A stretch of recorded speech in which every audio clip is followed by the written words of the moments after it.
So in my opinion, in chapter 1086, which is the latest chapter, I think it was straight up confirmed that Emu had the perpetual youth surgery performed on her, or them.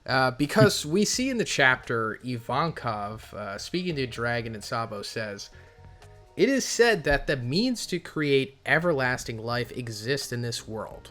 Well, someone had to have proved it. Someone out there has been living for ages and ages without dying."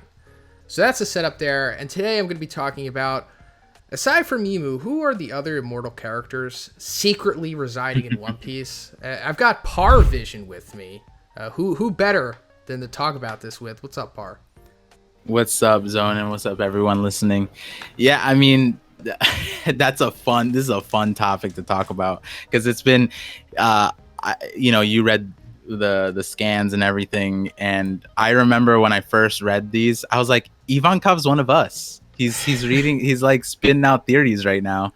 It was pretty funny when he said that, and then the officials came out, and it changed a little bit in my understanding of the scope of this, but yeah, do you have any ideas for the other characters? Because I have a few. I mean, I talked about some in the past, but I'm curious if you had any coming into this. Oh, I do. We've actually talked about this before, so I'm just going to be like Okay. a broken record here. But I was saying this when we first saw Emu's eyes. The eyes immediately resembled that of Mihawk's.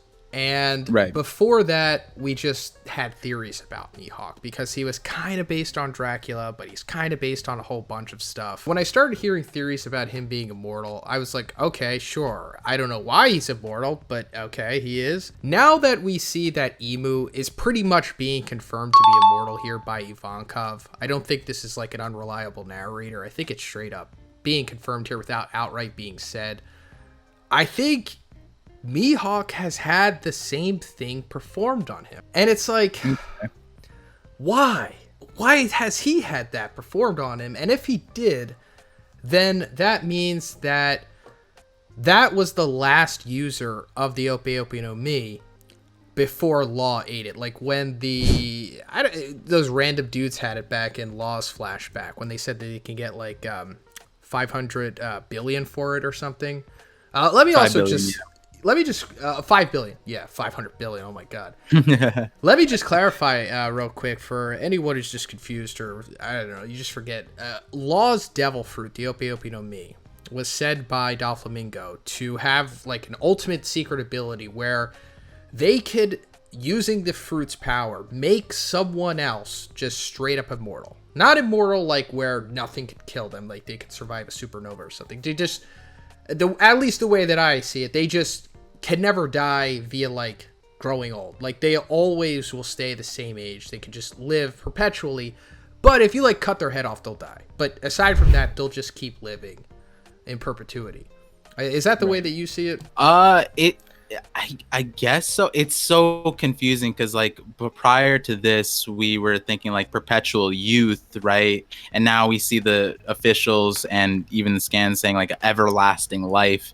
Like in terms of if you can you kill them, right? Like I don't know, does it stop them from aging? Because that's a whole separate context. And I bring that up specifically because in Dressrosa, right, like when they brought up the Ope Ope no Mi's ultimate power, they said like this is like rumors, and you know, you mentioned like unreliable narrator here.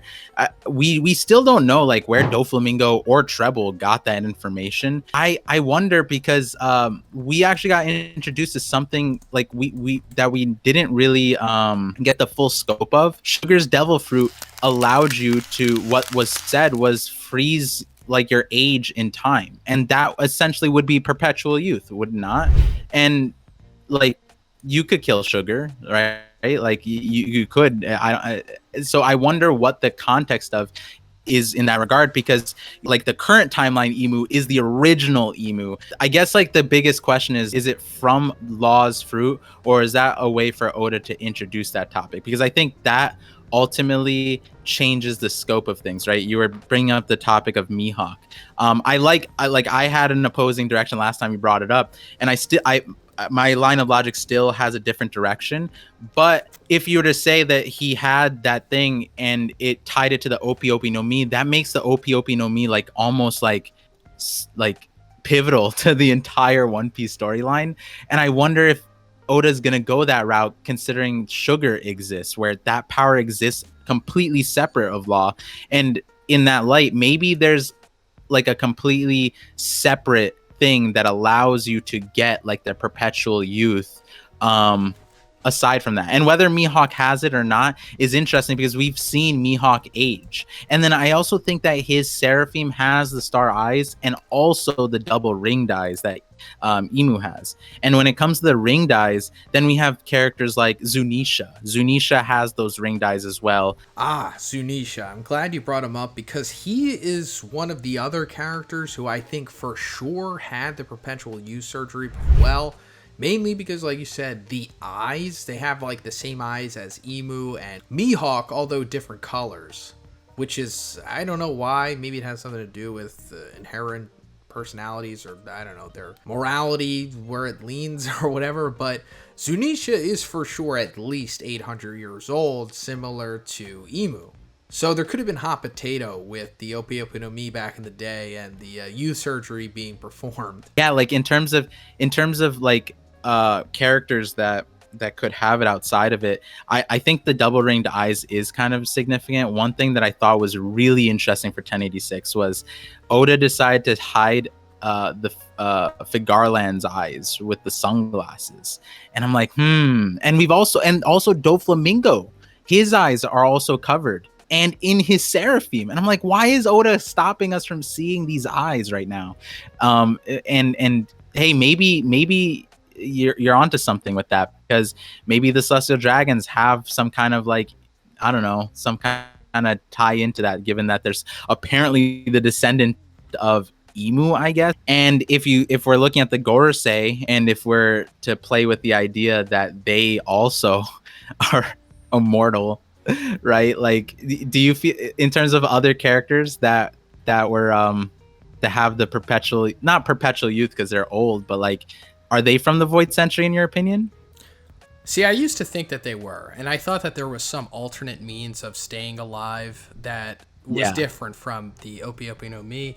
But then, maybe you remember this, they, in some chapter, it was relatively recently, within the last year or so, they like say like the Gorosei when they're referring to something like in the past. Ooh. You know, and that, damn it, I just forget exactly what they said and what chapter it was, but they say like when they're talking about the past, it might have been around the time when the Nika reveal was happening. 1037. It might have been. So you know what I'm talking about, and they say like the Gorosei did this or the Gorosei said that, and it's like, what does that mean? It's like, so are you referring to, they're talking about when they erased the name of the fruit, that chapter? I guess that's it, because they refer to the Gorosei in the third person. Okay, I don't have the Japanese for it, because maybe they do, but the officials apparently, like, so they say it's impossible that the fruit's only a legend now, even to us, as not awakened for centuries upon centuries. And then the Saint Shepherd Jupiter says, then why would the world government bother to give that one specific devil fruit another name, right? So is that the part where you're saying they refer to the Gorosei in third person, or the world government in third person? That might have been it. Maybe the unofficials that I was reading, maybe they said Gorosei, but it kind of threw me off when they said that, because I was like, okay, so I guess they're not the original Gorosei, because I just assumed that they were, but they're just somehow staying alive in an alternate way. No, I mean, I like, even without that, like, I think what you're talking about does kind of make sense, right? Like, for example, when Nika does get revealed, and it's like that double spread where Nika's Luffy in the moon, and then on the right side they're talking about it like so they say like, so we've lost an elite agent and made Kaido angry. What was the point, right? Like, so we have a Gorosei guy asking that, and then Saint Saturn responds, what if I told you that there was a potential future that would make us beg for this outcome? It is always better to eliminate dangerous variables. And it's like, even in that conversation, right, if they've been together for 800 years, why are they talking to each other like that? You know what I mean? Like, it almost seems like Saint Saturn has some kind of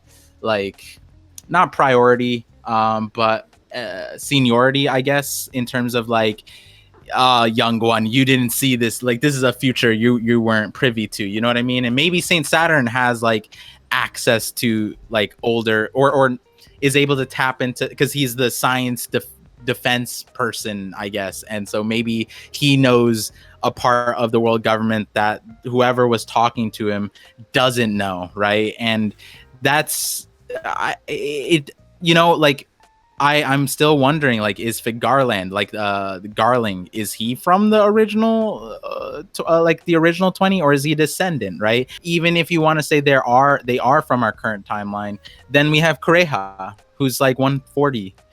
And so like, are these guys older than Kureha, or are they the same age? Is Kureha a former, like, I don't even know. Like, I was gonna joke and say like maybe Kureha used to be Emu, but like Kureha is a Nerona dynasty, like just joking around, but like she knew about the Will of D, right? Like she was the first person that brought it up, and she seemed to know the definition. That Emu here is like, these whippersnappers don't know about the Will of D, whilst talking as a child. So it's like, I don't know. Like one of her recurring things is like, hey, you want to know how I stay so young or how I live so long or whatever? Right. And she never says it. So that could explain how others, aside from the Ope Ope no Mi, have lived so long or are technically immortal or whatever. Because Kureha's part in the story definitely isn't over. She still has some things to reveal. There's probably some importance to her, aside from, you know, just being Chopper's like mentor. But aside from Kureha, the other person, or at least that we've seen so far, that for sure, at least in my opinion, has like the other possible perpetual youth surgery recipient eyes, is that of Hakuba. Like Hakuba, the split personality that exists inside of Cavendish. And that leads to like, why does he have the perpetual youth surgery performed on him of all the characters? Such like an ancillary character. And it's like, I guess Hakuba is like the main personality, since if he does, or if he did have the surgery performed on him, he predominantly has the eyes and Cavendish doesn't. And I don't want to go into even more speculation talking about things that we don't know or don't nearly have enough information about, but at least right now it seems like those are the four characters that have very likely had the surgery performed on them. It's like Emu, Mihawk, Zunisha, and Hakuba. And I just don't know why, but I don't want to take up any more of Par Vision's time here. So thank you so much for coming on the channel, Par. Thank you, Zhoniin's community, and Zhoniin for bringing me on this call. Had a lot of fun. But of course, anytime, and we'll probably do a couple more of these during the break week if you are available. But yeah, subscribe to Par Vision if you guys haven't already. He does this in pretty much every video that he releases. So if you want those deep dive, long, thoughtful breakdowns, please check out his channel, because I definitely don't do them. I'm more of the get to the meat of the stuff, leaving you wanting to know more, which I definitely don't get into. So that's what Par is for. Absolutely. And yeah, thanks again. See you guys.